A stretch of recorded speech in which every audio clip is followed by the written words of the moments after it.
Everyone hits a bump in the road. What do you do with it? Be inspired as we explore the ways people experience, navigate, and manage the ups and downs and twists and turns in this road trip called life. Welcome to another episode of Bump in the Road. The basic podcast is always free. We also have a premium subscription called Bump 2 that lets you listen in on extended behind-the-scenes conversations with our guests. Check it out at www.bumpintheroad.us. Chris Bordoni is a living example of resilience. Multiple bumps in the road have changed the course of his life. Adversity, he says, has been his greatest teacher. In response, he's found a way to combine a most impressive educational and corporate background with his own humanity, curiosity, and talent to take a path less taken, a path of helping others also find their way. Chris, welcome to Bump in the Road. If you would, tell us your story. Sure. Thanks so much for having me here, Pat. So my story, I guess, starts when I was about 17 years old. I was a competitive swimmer and swimming at a high level, and swimming was a huge part of my life. And basically overnight that career evaporated. So I had 2 serious shoulder injuries. I ended up going on and doing quite a bit of physical therapy, then had 2 surgeries, did more physical therapy, but essentially my career ended. And I think it was disappointing just given that it was so early in my life and felt like so much more potential ahead of me. As it turned out, that changed some things for me. So I ended up transferring colleges, got more serious about my studies, and then kind of worked my way into my first job where I was at a professional services firm, was doing some high-end work, exciting, interesting, learning a lot.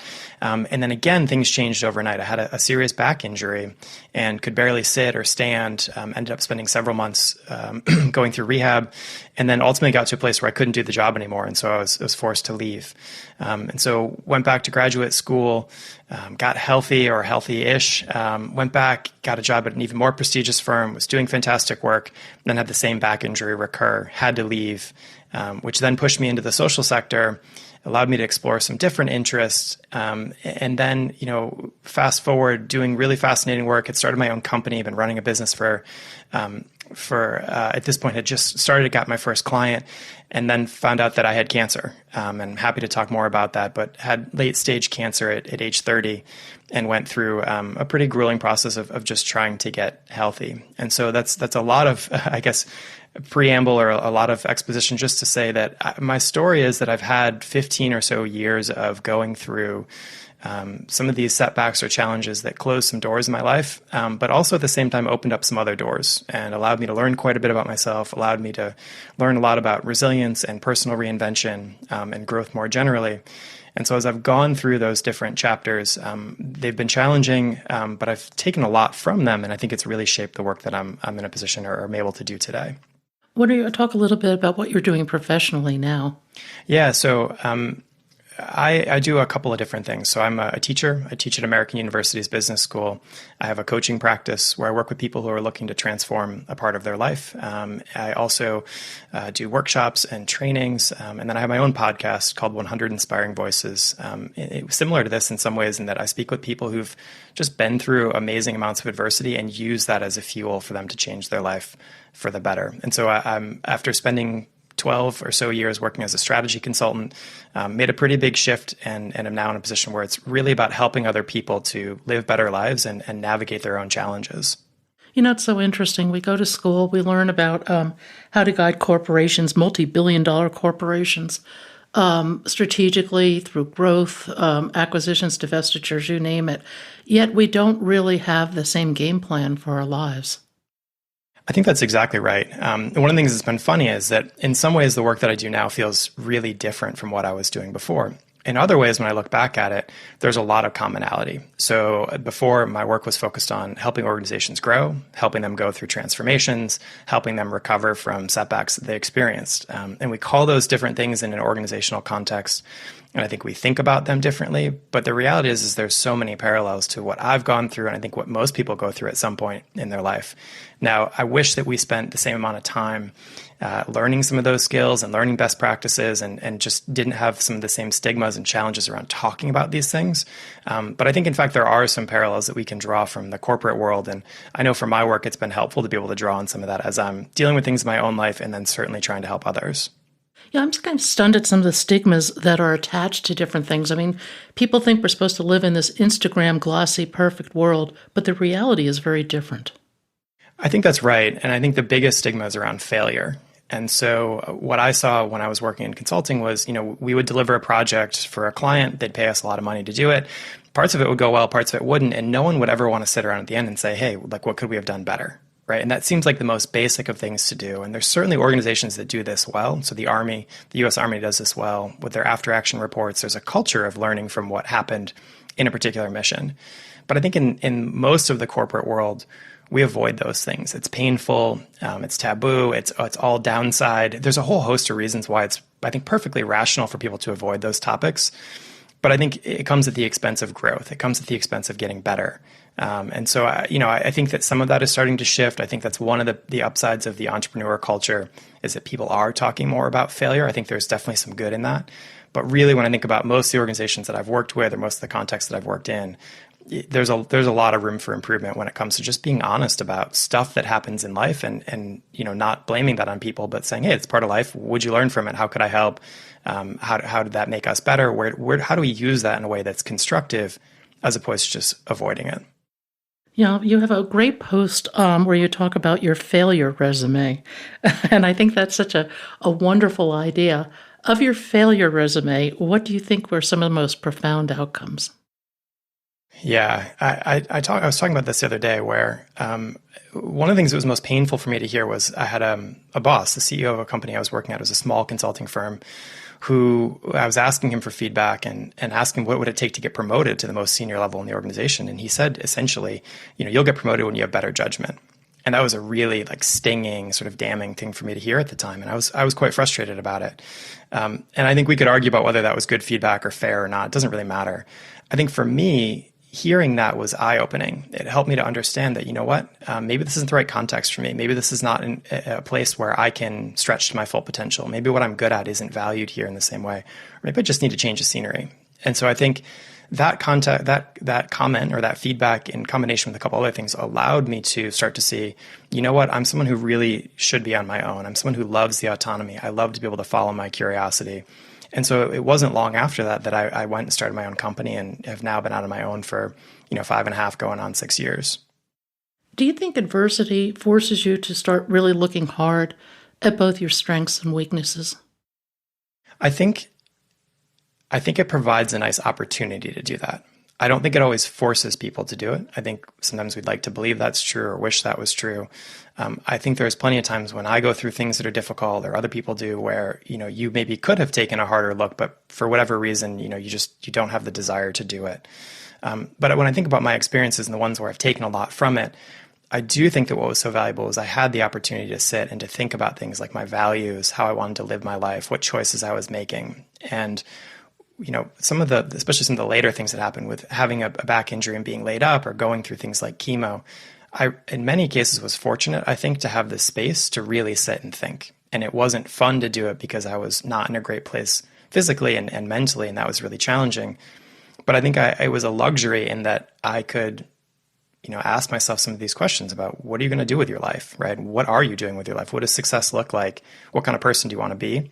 And those injuries, those moments were, I think, really powerful in terms of focusing me or just giving me the opportunity to sit and to spend time with those questions. Those are incredibly difficult questions, though, that can cause a dramatic change in your path in life. I think that's right. What I found is that I wasn't the first person to ask those questions, right? So I remember vividly sitting in an infusion center and reading Viktor Frankl's Man's Search for Meaning, which is an amazing book. And I think, to your point before about sort of what do we teach people and what do people learn in life, I think that should be on everyone's required reading list. Yeah, I agree with you. And I think there was a number of other books like that and podcasts and things that I listened to at the time that just really helped me to sit with some of those questions. Going back to my spirituality, exploring different aspects of it. all of those different things. Again, there's, wisdom traditions that have been around for thousands of years where people have asked themselves these questions over and over and over again. There's a lot to be said for the answers. And so I think they're big questions. They're challenging to take on, but you're not starting from nowhere, right? You have life experiences.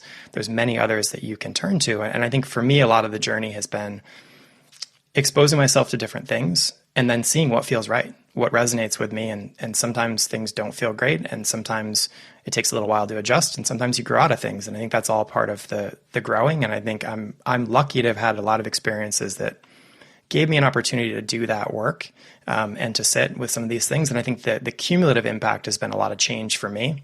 But I don't think it was one overnight thing that happened. I think it's been a lot of time spent thinking about those things and asking questions that were kind of hard. And then over time, making some changes, and then all of that adding up to something that looks like a pretty different life for me personally. Do you think you need a certain level of consciousness to take that type of route? I don't think so. I think with whatever it is you're talking about, I think you can always start where you are, right? And I think everyone has, some amount of curiosity. I know people like to say, oh, I'm not a curious person, but I think everyone is curious about something, right? I think everyone has some sort of desire to grow and to be challenged, not with everything, and certainly some people more than others. But I think everyone has the ability to start where you are and to ask some questions or talk to some people or read some books. I think that exploration can look like a lot of different things. Some people want to go and read, Rousseau or Locke or some of these like really dense things that you could read. That's not really that interesting to me. But I think you can learn just as much by going out and having conversations with people or trying different things or being alone with your thoughts. I think there's a million different ways that you can grow and change. And does that all lead to, expanded consciousness or some level of evolution? Probably. But I think the key point is that, we all have steps we can take in that direction. And all of us are capable of taking those steps. It's interesting. Eric Weinmayer and I had a discussion about this recently. We talked about how we all handle these difficulties in life. And from his experience, he divides people into 3 groups. And these groups are fluid, okay? There is no hard stop here. There are quitters. There are what he calls campers, people who are comfortable where they are and don't really want to change. And then there's a very small percentage of people who are climbers, who are the people who actively seek out these a state of flow and a state of constant change. Now, you can't be a climber all the time. You'll become a camper sometimes. Quitters can become campers, can become climbers.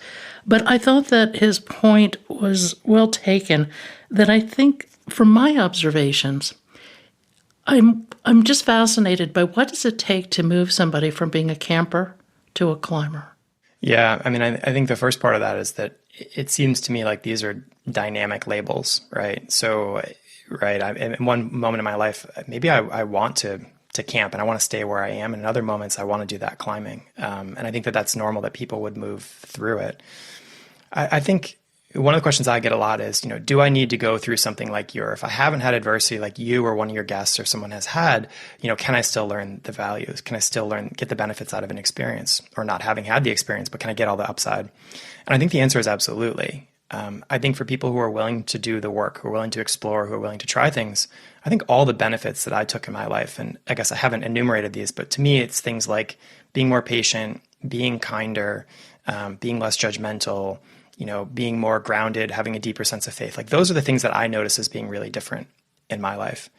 I don't think that someone needs to go through, having cancer or being sick or ill or abused or whatever it is to get those things. Can they be helpful because of the focusing or because of the contrast that we're talking about? Yeah, absolutely.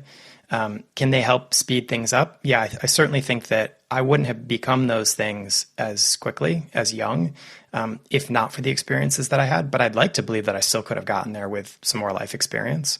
So I think the question is, what types of things can people do to start to get those benefits? And I think that is the great question. And similar to diet, right? Like we all know that we should eat lots of broccoli and vegetables, and yet we don't always eat that perfect diet, whatever that looks like, right? So I think the behavior change part is really hard, but I think it's certainly possible. And I think there are lots of things that we can do to start moving in that direction. And for me, a lot of my work is around how do you get people to experiment? How do you get them to go and try different things and reflect on how does that feel? How does it feel to go and to try a gratitude practice? How does it feel to try to do some mindfulness, to go back to organized religion, to reconnect with some people in your life, to build some mental habits that maybe allow you to respond differently. Like, there's a huge range of things that people can do. I don't think there's any one path, but I do think you need that movement. You do need the effort and the trying, I think, to start to see some changes. And I think that that's, the good and the bad part, right? The bad part is that it requires work. The good part is I think you get to define what that work is for you. And I think it can be a lot of fun to do that sort of work. I think one needs guidance in that. I think it's incredibly hard when you're in the middle of a situation to have perspective. Yeah, that's right. This is something I've talked about before, where if you think about a shock, let's call it, but typically these are things that people wouldn't want to have happen to them. But if you think about something like, your cancer diagnosis or something like that, there's kind of like the lead up period, which is like the calm before the storm, where life is fine. It's business as usual, right? And then you have the acute period where you have this major shock. And so, you're basically just trying to keep your head above water in that period of time. And then there's the aftermath, and that's where things like post-traumatic growth live. When it comes to becoming more resilient, I would argue that most of the effort should be in that first phase, where it's the calm before the storm, where you have the space, you have the ability to go and to invest in all the things that I'm talking about, right? To build your gratitude practice, or to get in better shape, or whatever it is that you need to do or want to do, right? The time to do it is when things are relatively good. Because when you're in the moment, when you're in that acute phase where the world is crumbling around you, a lot of times you're so overwhelmed and things are so sped up that it's really difficult to say, you know what, now is when I'm going to become more of these skills that I need. That's really difficult to do.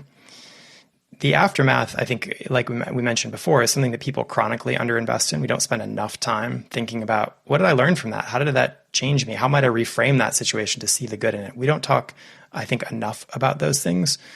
But I think the other part of it is we don't do enough upfront before these crises happen. And that gets back to the vegetables and broccoli problem of knowing we should do it, but just not making it a priority. Yeah, it's very chicken and egg, because you may not have the motivation when things are going well. Exactly. Yeah, I mean, it's no surprise that things can happen, right? That, at some point in your life, like if you look at the data, you will be challenged. And if it's not you, it's someone that you care about. That's just the way that the numbers of the data lay out, that there are so many unexpected shocks that happen in life that it just is life. But I think we sometimes want to ignore that. We want to pretend that it's not us, it's not going to be us, it's just other people, whatever it is. And I think that that's to our detriment. Now, I don't think we should sit around thinking only bad things are going to happen, therefore I need to get more resilient. I don't think that's a healthy or even very resilient state of mind to be operating from. But I do think that there's more work that can be done in the lead up to things. And again, I don't think it has to feel like work. I think things like rebuilding your relationships, deepening, whatever your faith or spirituality is, saving a little bit extra money, like those types of things, those can all be fun or relatively easy things to do. It's just that they add up over time, and it takes time to see any real difference.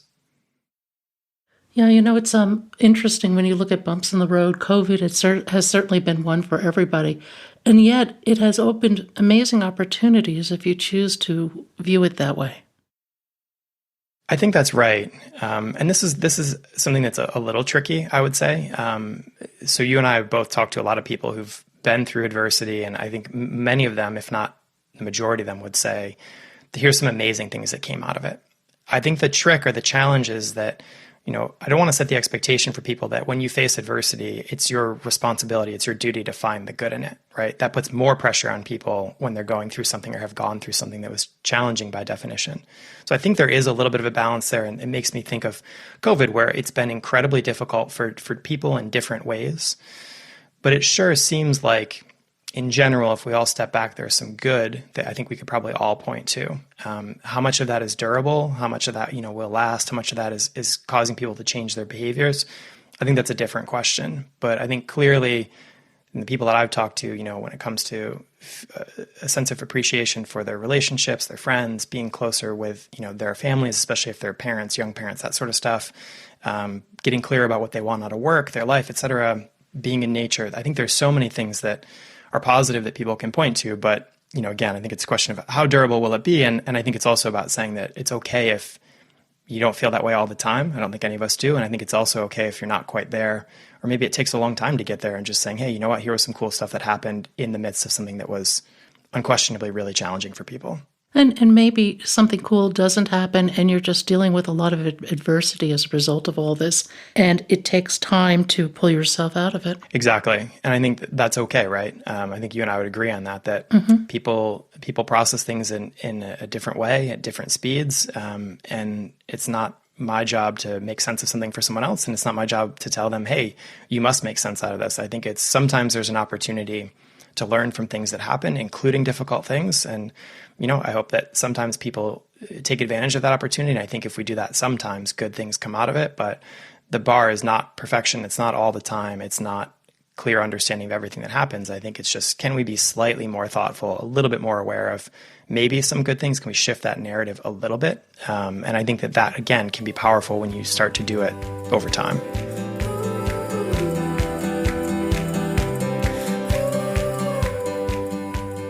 Thank you for joining us today. I hope you found something in today's podcast that inspires you along your own life's path, because sometimes a bump in the road is actually a portal into a more conscious and meaningful life. You can subscribe to our free podcast at www.bumpintheroad.us or become a premium member to hear the full conversation. Just go to www.bumpintheroad.us for more information and to sign up.